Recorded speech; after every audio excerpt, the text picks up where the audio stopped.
The Antiquities of the Jews, Volume 3, by Flavius Josephus, Book 11, Chapter 5. How Xerxes the son of Darius was well disposed to the Jews, as also concerning Esdras and Nehemiah. Upon the death of Darius, Xerxes his son took the kingdom, who, as he inherited his father's kingdom, so did he inherit his piety towards God, and honor of him, for he did all things suitably to his father relating to divine worship, and he was exceeding friendly to the Jews. Now about this time a son of Jeshua, whose name was Joachim, was the high priest. Moreover, there was now in Babylon a righteous man, and one that enjoyed a great reputation among the multitude. He was the principal priest of the people, and his name was skillful in the laws of Moses, and was well acquainted with King Xerxes. He had determined to go up to Jerusalem, and to take with him some of those Jews that were in Babylon. And he desired that the king would give him an epistle to the governors of Syria, by which they might know who he was. Accordingly, the king wrote the following epistle to those governors: Xerxes, king of kings, to Esdras the priest, and reader of the divine law, greeting.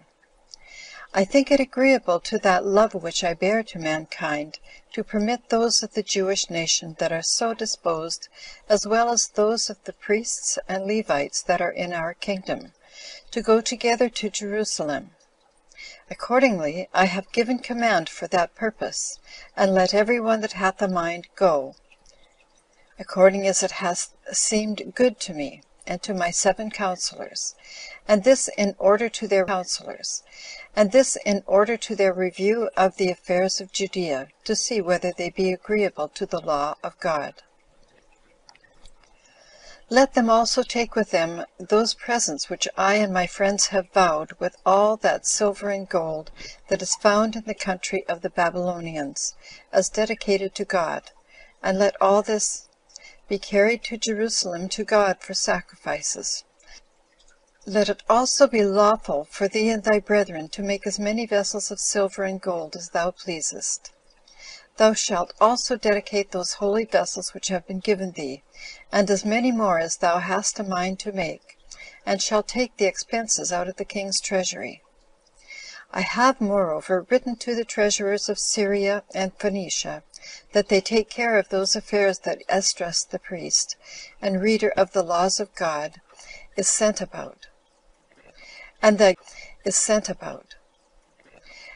God may not be at all angry with me or my children, I grant all that is necessary for sacrifices to God, according to the law, as far as 100 cori of wheat. And I enjoin you not to lay any treacherous imposition, or any tributes, upon their priests or Levites, or sacred singers or porters, or sacred servants, or scribes of the temple. And do thou, O Esdras, appoint judges according to the wisdom given thee of God, and those such as understand the law, that they may judge in all Syria and Phoenicia. And do thou instruct those also which are ignorant of it, that if any one of thy countrymen transgress the law of God, or that of the king, he may be punished, as not transgressing it out of ignorance, but as one that knows it indeed, but boldly despises and condemns it. Fines. Farewell. When Esdras had received this epistle, he was very joyful, and began to worship God, and confessed that he had been the cause of the king's great favor to him, and that for the same reason he gave all the thanks to God. So he read the epistle at Babylon to those Jews that were there. But he kept the epistle itself, and sent a copy of it to all those of his own nation that were in Media. And when these Jews had understood what piety the king had towards God, and what kindness he had for Esdras, they were all greatly pleased. Nay, many of them took their effects with them, and came to Babylon, as very desirous of going down to Jerusalem. But then the entire body of the people of Israel remained in that country. Wherefore there are but 2 tribes in Asia and Europe subject to the Iomans, while the 10 tribes are beyond Euphrates till now, and are an immense multitude, and not to be estimated by numbers. Now there came a great number of priests, and Levites, and porters, and sacred singers, and sacred servants to Esdras. So he gathered those that were in the captivity together beyond Euphrates, and stayed there 3 days, and ordained a fast for them, that they might make their prayers to God for their preservation, that they might suffer no misfortune by the way, either from their enemies or from any other ill accident. For Esdras had said beforehand that he had told the king how God would preserve them, and so he had not thought fit to request that he would send horsemen to conduct them. So when they had finished their prayers, they removed from Euphrates on the 12th day of the 1st month of the 7th year of the reign of Xerxes, and they came to Jerusalem on the 5th month of the same year. Now Esdras presented the sacred money to the treasurers, who were of the family of the priests, of silver 650 talents, vessels of silver 100 talents, vessels of gold 20 talents, vessels of brass, that was more precious than gold, 12 talents by weight. For these presents had been made by the king and his counselors, and by all the Israelites that stayed at Babylon. So when Esdras had delivered these things to the priests, he gave to God, as the appointed sacrifices of whole burnt offerings, 12 bulls on account of the common preservation of the people, 90 rams, 72 lambs, and 12 kids of the goats, for the remission of sins. He also delivered the king's epistle to the king's officers, and to the governors of Celesyria and Phoenicia. And as they were under a necessity of doing what was enjoined by him, their necessities. Now these things were truly done under the conduct of Esdras, and he succeeded in them because God esteemed him worthy of the success of his conduct, on account of his goodness and righteousness. But some time afterward there came some persons to him, and brought an accusation against certain of the multitude, and of the priests and Levites, who had transgressed their settlement, and dissolved the laws of their country, by marrying strange wives, and had brought the family of the priests into confusion. These persons desired him to support the laws, lest God should take up a general anger against them all, and reduce them to a calamitous condition again. Hereupon he rent his garment immediately out of grief, and pulled off the hair of his head and beard, and cast himself upon the ground, because this crime had reached the principal men among the people, and considering that if he should enjoin them to cast out their wives and the children they had by them, he should not be hearkened to, he continued lying upon the ground. However, all the better sort came running to him, who also themselves wept, and partook of the grief he was under for what had been done. So Esdras rose up from the ground, and stretched out his hands towards heaven, and said that he was ashamed to look towards it, because of the sins which the people had committed, while they had cast out of their memories what their fathers had undergone on account of their wickedness. And he besought God, who had saved a seed and a remnant out of the calamity and captivity they had been in, and had restored them again to Jerusalem and to their own land, and had obliged the kings of Persia to have compassion on them, that he would also forgive them their sins they had now committed, which, though they deserved death, yet was it agreeable to the mercy of God to remit even to these the punishment due to them. After Esdras had said this, he left off praying. And when all those that came to him with their wives and children were under lamentation, one whose name was Jeconias, a principal man in Jerusalem, came to him and said that they had sinned in marrying strange wives, and he persuaded him to adjure them all to cast those wives out, and the children born of them, and that those should be punished who would not obey the law. So Esdras hearkened to this advice, and made the heads of the priests, and of the Levites, and of the Israelites swear that they would put away those wives and children, according to the advice of Jeconias. And when he had received their oaths, he went of Eliasib, And as he had hitherto tasted nothing at all for grief, so he abode there that day. And when proclamation was made that all those of the captivity should gather themselves together to Jerusalem, and those that did not meet there in 2 or 3 days should be banished from the multitude, and that their substance should be appropriated to the uses of the temple, according to the sentence of the elders, those that were of the tribes of Judah and Benjamin came together in 3 days, viz. On the 20th day of the 9th month, which, according to the Hebrews, is called Tebeth, and according to the Macedonians, Apelius.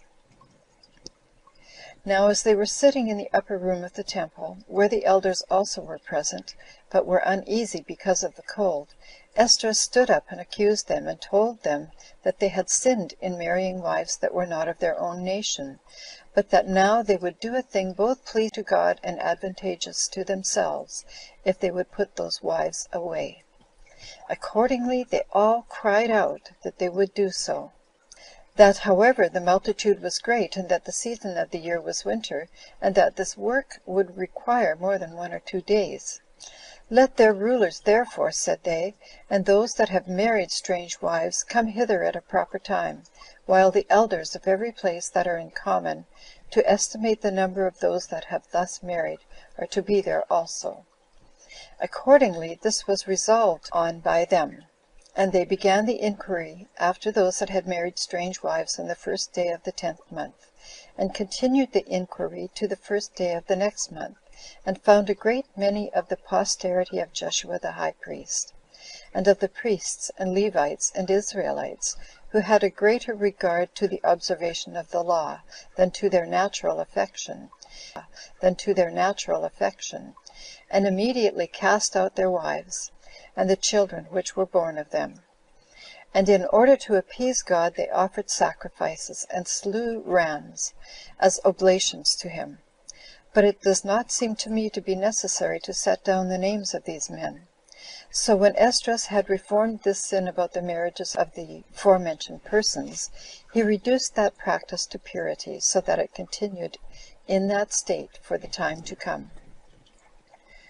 Now when they kept the Feast of Tabernacles in the 7th month, and almost all the people were come together to it, they went up to the open part of the temple, to the gate which looked eastward, and desired of Esdras that the laws of Moses might be read to them. Accordingly he stood in the midst of the multitude, and read them. And this he did from morning to noon. Now by hearing the laws read to them, they were instructed to be righteous men for the present and for the future. But as for their past offenses, they were displeased at themselves, and proceeded to shed tears on their account, as considering with themselves that if they had kept the law, they had endured none of these miseries which they had experienced. But when Esdras saw them in that disposition, he bade them go home, and not weep, for that it was a festival, and that they ought not to weep thereon, for that it was not lawful so to do. He exhorted them rather to proceed immediately to feasting, and to do what was suitable to a feast, and what was agreeable to a day of joy, but to let their repentance and sorrow for their former sins be a security and a guard to them, that they fell no more into the like offenses. So upon Esdras' exhortation they began to feast, and when they had so done for 8 days, hymns to God, and returning thanks to Esdras for his reformation of what corruptions had been introduced into their settlement. So it came to pass that after he had obtained this reputation among the people, he died an old man, and was buried in a magnificent manner at Jerusalem. About the same time it happened also that Joachim the high priest died, and his son Eliasib succeeded in the high priesthood. Now there was one of those Jews that had been carried captive, who was cupbearer to King Xerxes. His name was Nehemiah. As this man was walking before Susa, the metropolis of the Persians, he heard some strangers that were entering the city after a long journey, speaking to one another in the Hebrew tongue. So he went to them, and asked them whence they came. And when their answer was that they came from Judea, he began to inquire of them again in what state the multitude was, and in what condition Jerusalem was. And when they replied that they were in a bad state, for that their walls were thrown down to the ground, and that the neighboring nations did a great deal of mischief to the Jews, while in the daytime they overran the country and pillaged it, and in the night did them mischief, insomuch that not a few were led away captive out of the country, and out of Jerusalem itself, and that the roads were in the daytime found full of dead men. Hereupon Nehemiah shed tears out of commiseration of the calamities of his countrymen, and looking up to heaven he said, How long, O Lord, wilt thou overlook our nation, while it suffers so great miseries, and while we are made the prey and spoil of all men? And while he stayed at the gate and lamented thus, one told him that the king was going to sit down to supper. So he made haste and went as he was, without wishing himself, to minister to the king his office of cupbearer. But as the king was very pleasant after supper, and more cheerful than usual, he cast his eyes on Nehemiah, and seeing him look sad, he asked him why he was sad. Whereupon he prayed to God to give him favor, and afford him the power of persuading by his words, and said, How can I, O king, appear otherwise than thus, and not be in trouble, while I hear that the walls of Jerusalem, the city where are the sepulchres of my fathers, are thrown down to the ground, and that its gates are consumed by fire? But do thou grant me the favor to go and build its walls, and to finish the building of the temple. Accordingly the king gave him a signal that he freely granted him winners, that they might pay him due honor, and afford him whatsoever assistance he wanted, and as he pleased. Leave off thy sorrow then, said the king, and be cheerful in the performance of thy office hereafter. So Nehemiah worshipped God, and gave the king thanks for his promise, and cleared up his sad and cloudy countenance, by the pleasure he had from the king's promises. Accordingly the king called for him the next day, and gave him an epistle to be carried to Darius, the governor of Syria, and Phoenicia, and Samaria, wherein he sent to him to pay due honor to Nehemiah, and to supply him with what he wanted for his building. Now when he was come to Babylon, and had taken with him many of his countrymen, who voluntarily followed him, he came to Jerusalem in the 25th year of the reign of Xerxes. And when he had shown the epistles to God, he gave them to Darius, and to the other governors. He also called together all the people to Jerusalem, and stood in the midst of the temple, and made the following speech to them. You know, O Jews, that God hath kept our fathers Abraham and Isaac and Jacob in mind continually, and for the sake of their righteousness hath not left off the care of you. Indeed, he hath assisted me in gaining this authority of the king, to raise up our wall, and finish what is wanting of the temple. I desire you, therefore, who well know the ill will our neighboring nations bear to us, and that when once they are made sensible that we are in earnest about building, they will come upon us, and contrive many ways of obstructing our works, that you will, in the first place, put your trust in God, as in him that will assist us against their hatred, and to intermit building neither night nor day, but to use all diligence, and to hasten on the work. Now we have this especial opportunity for it. When he had said this, he gave order that the rulers should measure the wall, and part the work of it among the people, according to their villages and cities, as every one's ability should require. And when he had added this promise, that he himself with his servants would assist them, he dissolved the assembly. So the Jews prepared for the work. That is the name they are called by from the day that they came up from Babylon, which is taken from the tribe of Judah, which came first to these places, and thence both they and the country gained that appellation. But now when the Ammonites and Moabites and Samaritans, and all that inhabited Cilicia, heard that the building went on apace, they took it heinously, and proceeded to lay snares for them, and to hinder their intentions, thought how they might destroy Nehemiah himself, by hiring some of the foreigners to kill him. They also put the Jews in fear, and disturbed them, and spread abroad rumors, as if many nations were ready to make an expedition against them, by which means they were harassed, and had almost left off the building. But none of these things could deter Nehemiah from being diligent about the work. He only set a number of men about him as a guard to his body, and so unweariedly persevered therein, and was insensible of any trouble, out of his desire to perfect this work. And thus did he attentively and with great forecast take care of his own safety, not that he feared death, but of this persuasion that if he were dead, the walls for his citizens would never be raised. He also gave orders that the builders should keep their ranks, and have their armor on while they were building.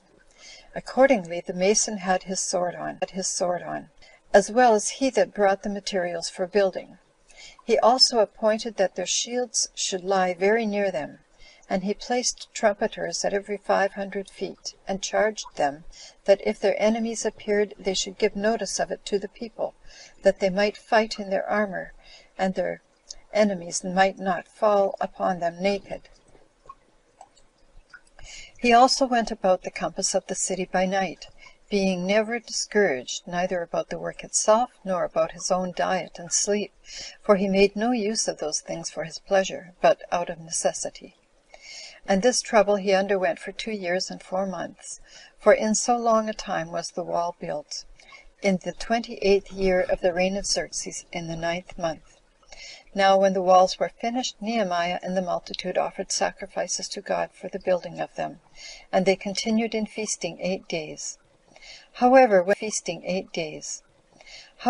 the nations which dwelt in Syria heard that the building of the wall was finished, they had indignation at it. But when Nehemiah saw that the city was thin of people, he exhorted the priests and the Levites that they would leave the country, and remove themselves to the city, and there continue. And he built them houses at his own expenses. And he commanded that part of the people which were employed in cultivating the land to bring the tithes of their fruits to Jerusalem, that the priests and Levites, having whereof they might live perpetually, might not leave the divine worship, who willingly hearkened to the constitutions of Nehemiah, by which means the city Jerusalem came to be fuller of people than it was before. So when Nehemiah had done many other excellent things, and things worthy of commendation, in a glorious manner, he came to a great age, and then died. He was a man of a good and righteous disposition, and very ambitious to make his own nation happy. And he hath left the walls of Jerusalem as an eternal monument for himself.